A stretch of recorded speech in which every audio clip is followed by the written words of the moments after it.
Sukma mulai Suk.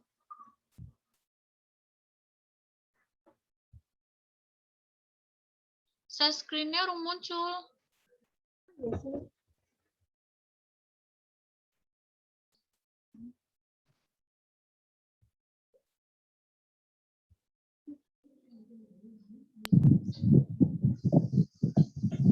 Iya, sing penduka sapa?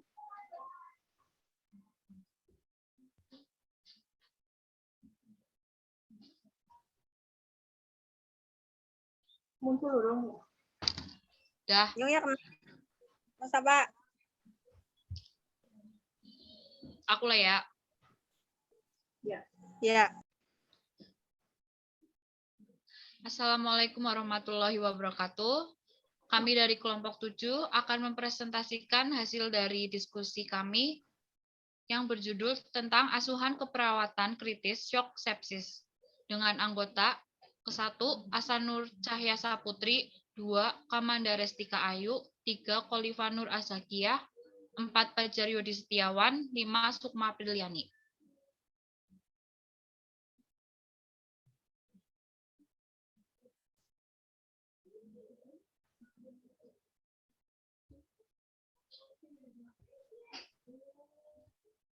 Definisi, sepsis adalah sindroma respon inflamasi sistemik atau systemic inflammatory response syndrome dengan etiologi mikroba yang terbukti atau dicurigai. Bukti klinisnya berupa suhu tubuh yang abnormal lebih dari 38 derajat Celcius atau kurang dari 36 derajat Celcius.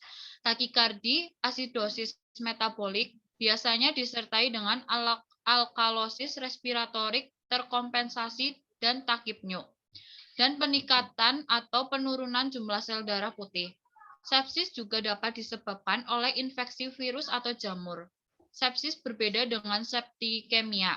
Septikemia atau nama lain untuk blood poisoning mengacu pada infeksi dari darah, sedangkan sepsis tidak hanya terbatas pada darah, tapi dapat mempengaruhi seluruh tubuh, termasuk organ-organ.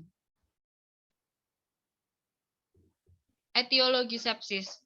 Sepsis biasanya disebabkan oleh infeksi bakteri, atau meskipun sepsis dapat disebabkan oleh virus atau semakin sering disebabkan oleh jamur. Mikroorganisme kausal yang paling sering ditemukan pada orang dewasa adalah Escherichia coli, Staphylococcus aureus, dan Streptococcus pneumonia. Spesies Enterococcus, Klebsiella, dan Pseudomonas juga sering ditemukan. Umumnya, sepsis merupakan suatu interaksi yang kompleks antara efek toksik langsung dari mikroorganisme penyebab infeksi dan gangguan respon inflamasi normal dari host terhadap infeksi. Patofisiologi shock septik. Endotoksin yang dilepaskan oleh mikroba akan menyebabkan proses inflamasi yang melibatkan berbagai mediator inflamasi, yaitu sitokin, neutrofil, komplement, NO, dan berbagai mediator lain. Proses inflamasi pada sepsis merupakan proses hemostatis di mana terjadi keseimbangan antara inflamasi dan antiinflamasi. Bila proses inflamasi melebihi kemampuan hemostatis, maka terjadi proses inflamasi yang maladaptif, sehingga terjadi berbagai proses inflamasi yang destruktif. Kemudian menimbulkan gangguan pada tingkat seluler pada berbagai organ atau organ. Gejala klinis tidak spesifik, biasanya didahului demam, menggigil, dan gejala konstitutif seperti lemah, malais, gelisah, atau kebingungan. Tempat infeksi yang paling sering paru, traktus digestivus, traktus urinarius, kulit, jaringan lunak, dan saraf pusat. Gejala sepsis akan menjadi lebih berat pada penderita usia lanjut, penderita diabetes, kanker, gagal organ utama, dan pasien dengan granulositopenia. Pemeriksaan diagnostik. Yang ke-1, biarkan dari arah sputum, biarkan dari darah, sputum, urin, luka operasi atau non-operasi, dan aliran invasif atau selang atau kateter, hasil positif tidak perlu didiagnosis. Leukositosis atau leukopenia, trombositopenis, granulositoksit, CRP positif, LED meningkat dan hasil biakan kuman penyebab dapat positif atau negatif. Gas-gas darah arteri, alkalosis respiratorik terjadi pada septik, pH lebih dari 7,45, PCO2 kurang dari 35 dengan hipoksemia ringan, PO2 kurang 80. CT scan mungkin diperlukan untuk mengidentifikasi kemungkinan lokasi abses.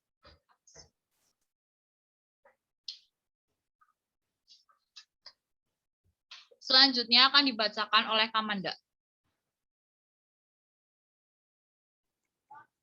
Tinjauan kasus. Nyonya S adalah pasien rujukan dari Puskesmas Medika Indah dengan P3A3H0 dengan pos SC dengan enklamsia. Keluarga pasien mengatakan bahwa pasien terus kejang-kejang dan menggigil.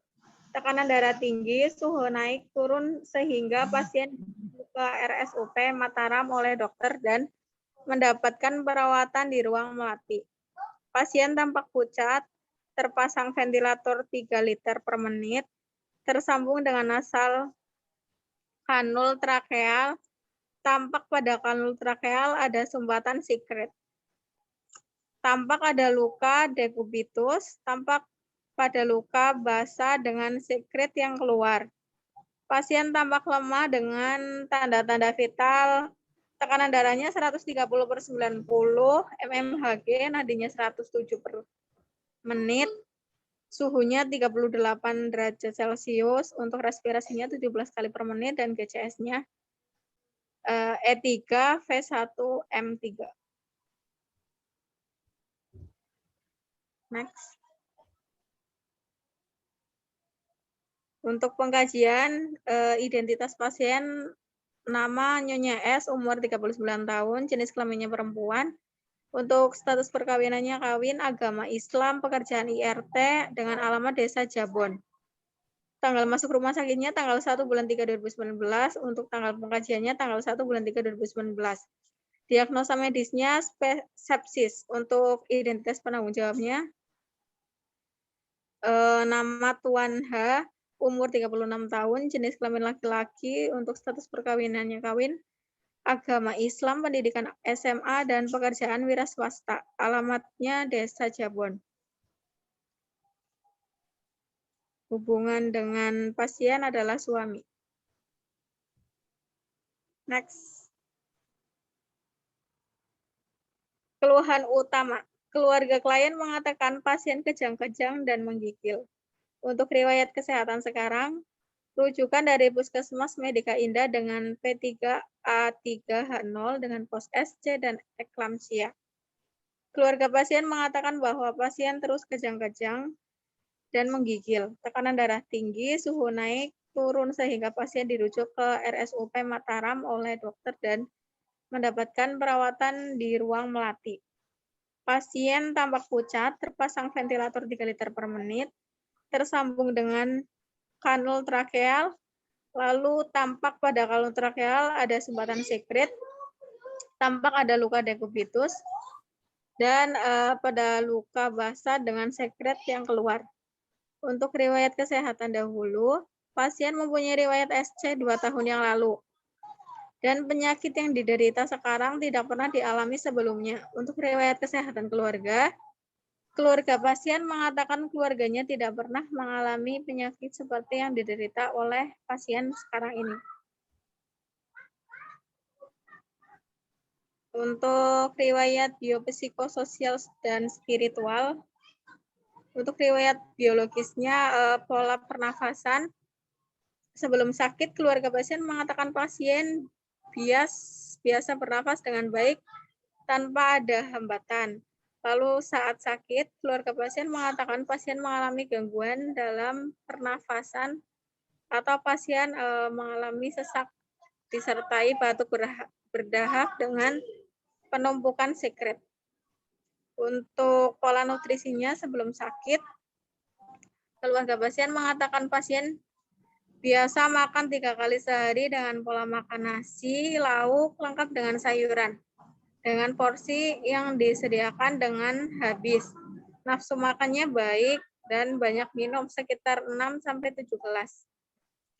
Lalu untuk saat sakit, keluarga pasien mengatakan tidak dapat makan nasi dan lauk, melainkan hanya minum susu saja setiap 4 jam sekali.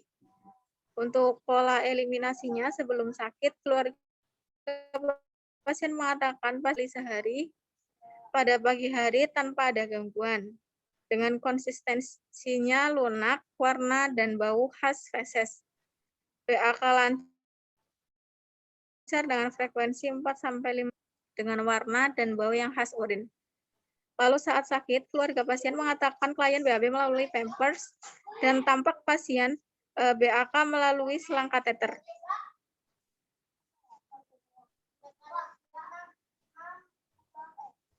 Next.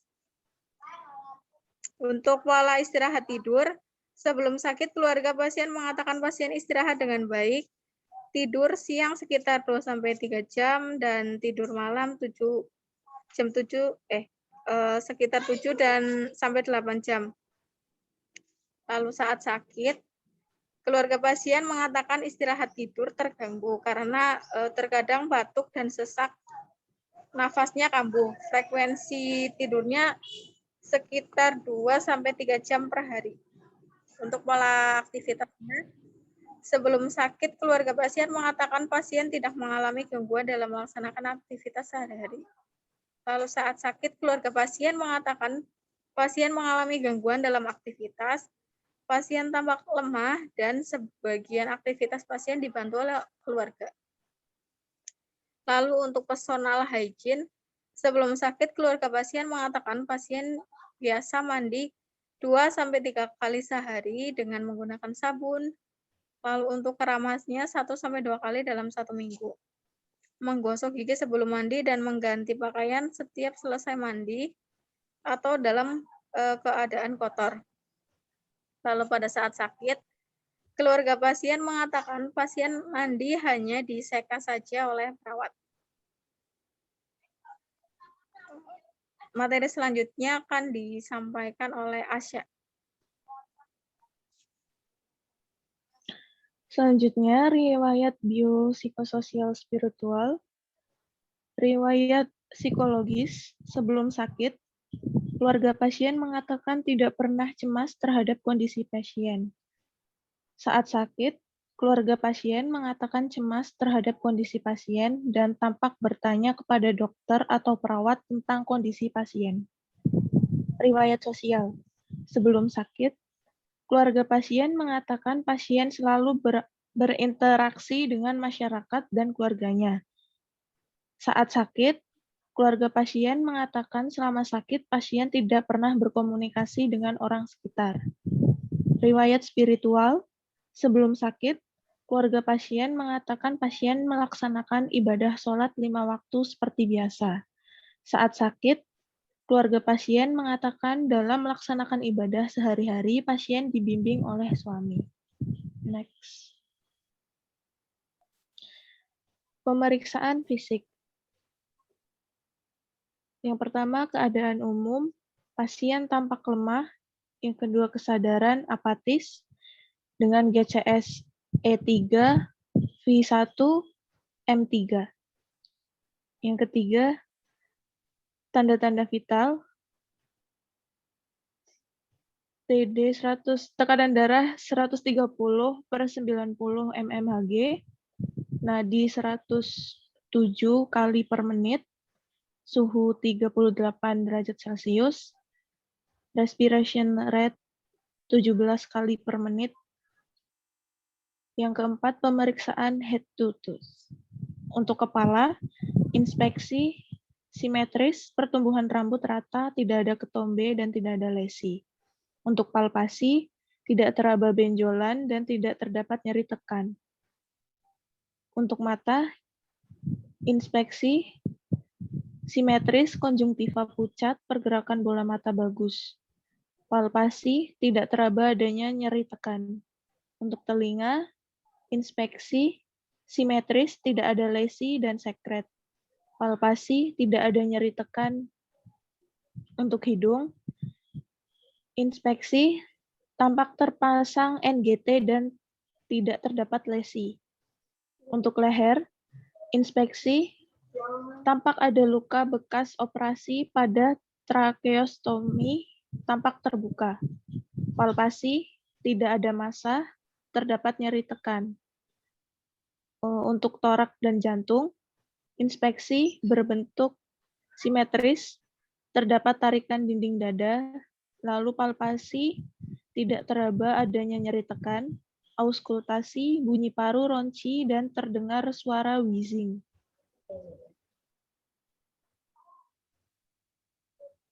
Bunyi jantung S1, S2 tunggal. Untuk abdomen, inspeksi tidak ada lesi atau bengkak, terlihat adanya bintik-bintik kemerahan dan terdapat bekas luka sesar. Palpasi, tidak teraba adanya massa, terdapat nyeri tekan. Untuk kulit, inspeksi tampak pucat, terlihat adanya bintik-bintik kemerahan. Lalu palpasi, turgor kulit, tidak elastis dan kembali lambat 3-4 detik. Next. Analisa data. Untuk analisa data yang pertama, data subjektif, keluarga pasien mengatakan pasien mengalami gangguan dalam bernafas. Data objektif, tampak ada tindakan suction, pasien tampak sulit bernafas, tampak terpasang ventilator dan tersambung dengan kanul tracheal. Pemeriksaan fisik, torak, inspeksi, berbentuk simetris, terdapat tarikan dinding dada, palpasi, terdapat nyeri tekan, perkusi, terdengar suara tambahan, auskultasi, bunyi ronci dan wheezing. Tampak pada kanul tracheal ada sumbatan sekret.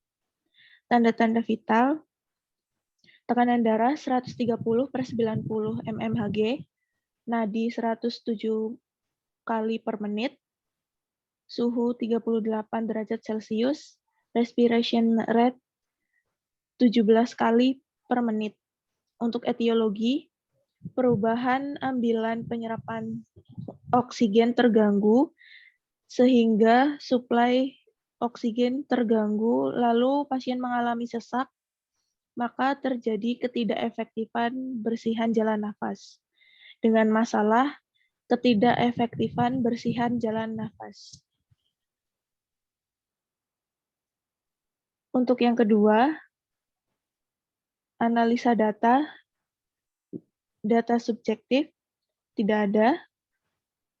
Data objektif, tampak ada luka bekas operasi sesar, tampak ada luka bekas operasi tracheostomi, luka tracheostomi tampak terbuka dengan kanul tracheal, suhu 38 derajat Celcius, lalu ada tampak pada luka basah dengan sekret yang keluar, lalu adanya luka dekubitus.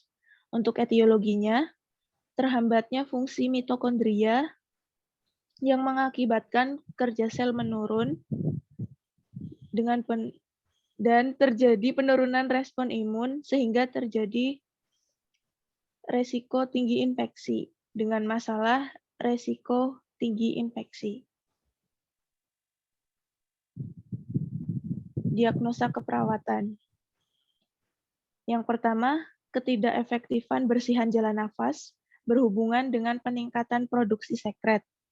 Yang kedua, resiko tinggi infeksi berhubungan dengan prosedur invasif ditandai dengan tampak ada luka bekas operasi.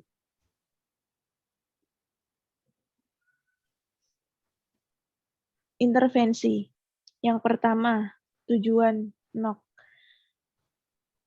Tujuan setelah dilakukan tindakan keperawatan selama 1x24 jam, pasien menunjukkan fungsi pernafasan normal dengan kriteria hasil, status pernafasan, kepatenan jalan nafas dengan kode 0410.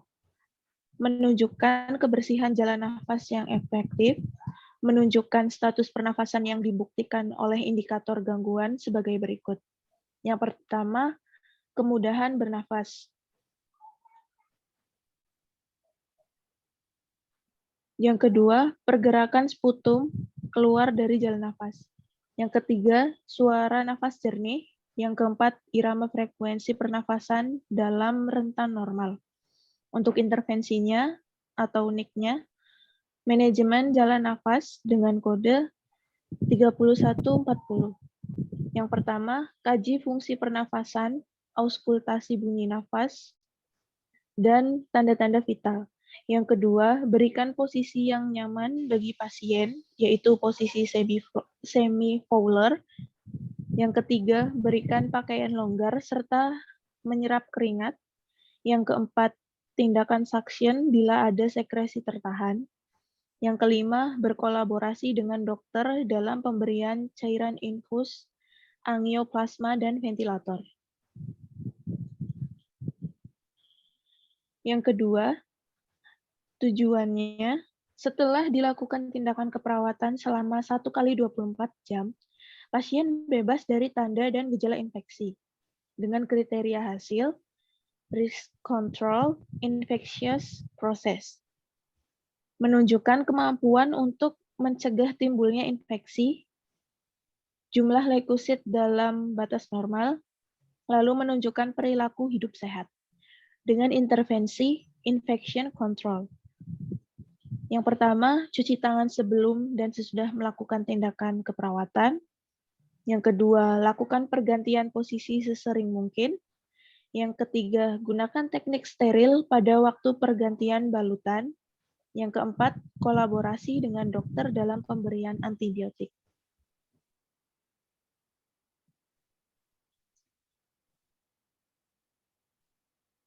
Selanjutnya akan dijelaskan oleh Mas Fajar. Ya, selanjutnya judul jurnal ada perbedaan pengaruh balance dan unbalance kristalloids sebagai terapi cairan pada sepsis dan shock sepsis.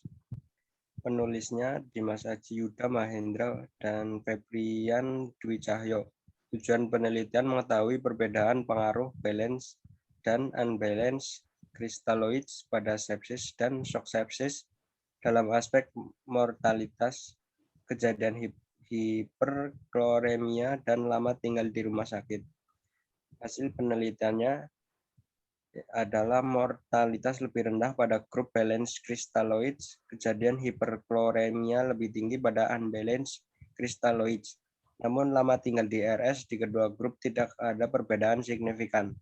Simpulan penelitian adalah balance kristalloids lebih efektif daripada unbalance kristalloids dalam aspek menurunkan mortalitas dan kejadian hiperkloremia, namun tidak mengenai lama tinggal. Selanjutnya ada implementasi.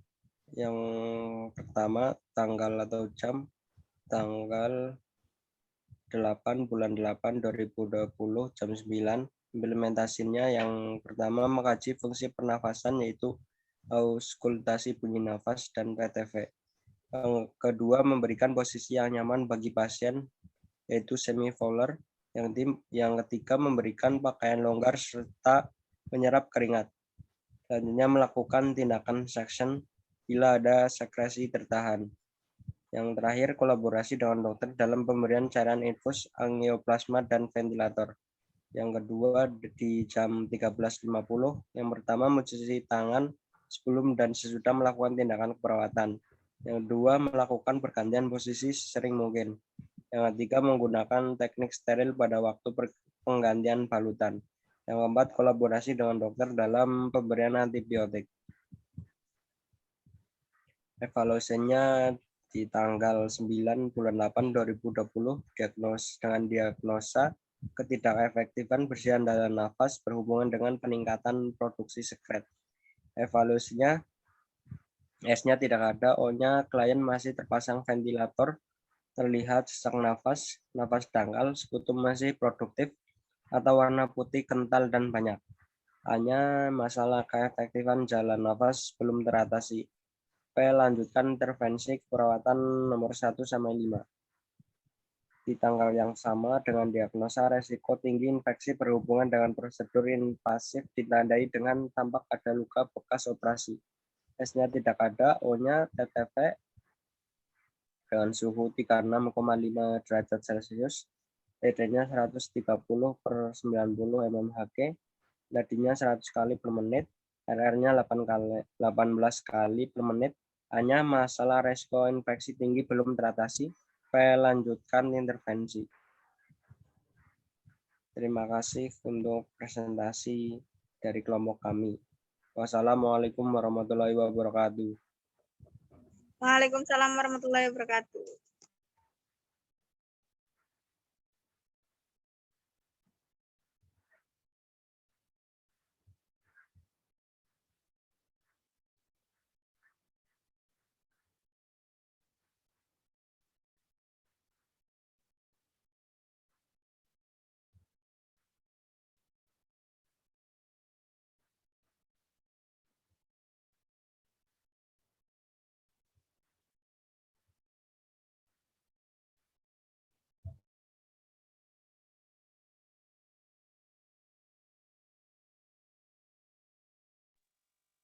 Recordernya matiin, sis.